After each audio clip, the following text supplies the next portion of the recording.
নমস্কাৰ, মই সুদৰ্শন। আৰম্ভ কৰিব লৈছো দেশ দুনিয়া।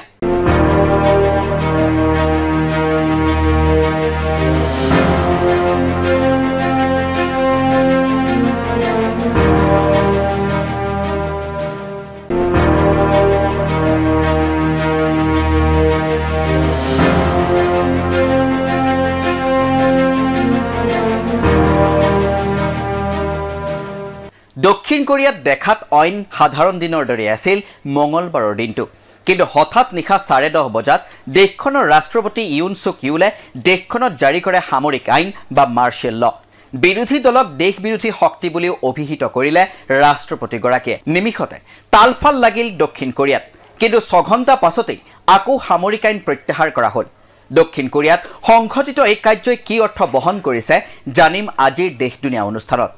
বিগত 4 দশকৰ ভিতৰত প্ৰথমবাৰ দক্ষিণ কোৰিয়াত সামৰিক আইন জাৰি কৰা হৈছিল। স্বাভাৱিকতে সকলো মানুহ আচৰিত হৈ উঠিছিল। তদুপৰি ৰাষ্ট্ৰপতি ইউন ছুক ইউলে জাৰি কৰা এই আইনৰ সমান্তৰালকৈ দক্ষিণ কোৰিয়াৰ গণতন্ত্ৰৰ বিৰুদ্ধেও ভাবুকি সৃষ্টি হয়, কিয়নো দেশখনৰ বিৰোধী দলক দেশ বিৰোধী শক্তি বুলি ঘোষণা কৰা হয়। চৌদিশে হাহাকাৰ অৱস্থাৰ সৃষ্টি হয়।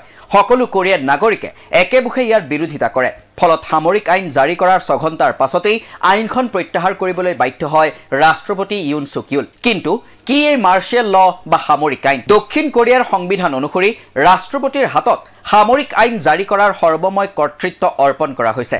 সামৰিক যুদ্ধৰ সময়ত বা ৰাজহুৱা সুৰক্ষা আৰু শৃংখলা ৰক্ষাৰ স্বাৰ্থত সামৰিক আইন জাৰি কৰাৰ বিধান আছে।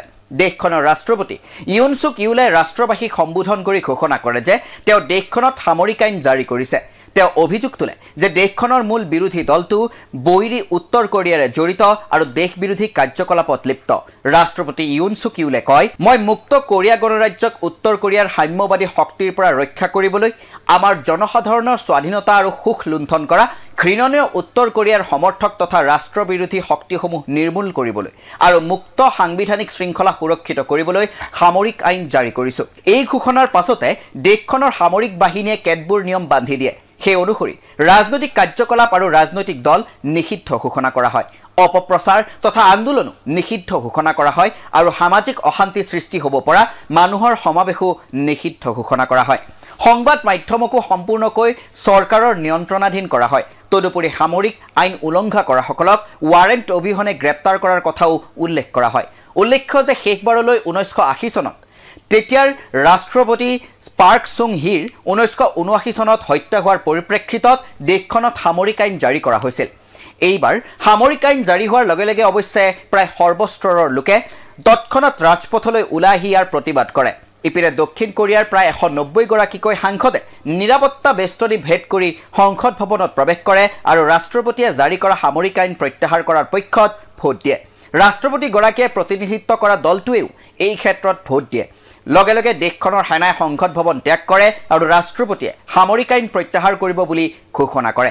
এয়া বুধবাৰৰ পুৱা 4:30 বজাৰ ঘটনা। এতিয়া দক্ষিণ কোৰিয়াত কি প্ৰভাৱ পৰিব পাৰে? দক্ষিণ কোৰিয়াত এতিয়া ৰাষ্ট্ৰপতি ইউন ছুক ইউলৰ পদত্যাগৰ দাবী উঠিছে। তেওঁৰ নিজা দলৰো বহু সদস্যই ইতিমধ্যে পদত্যাগ কৰিছে। বিৰোধী দলটোৱে ৰাষ্ট্ৰপতিক গাদীচ্যুত কৰিবলৈ সংসদত প্ৰস্তাৱনাৰ কথাও ঘোষণা কৰিছে। কিন্তু এয়া ইমান খৰতকীয়াকৈ সম্ভৱ নহয়।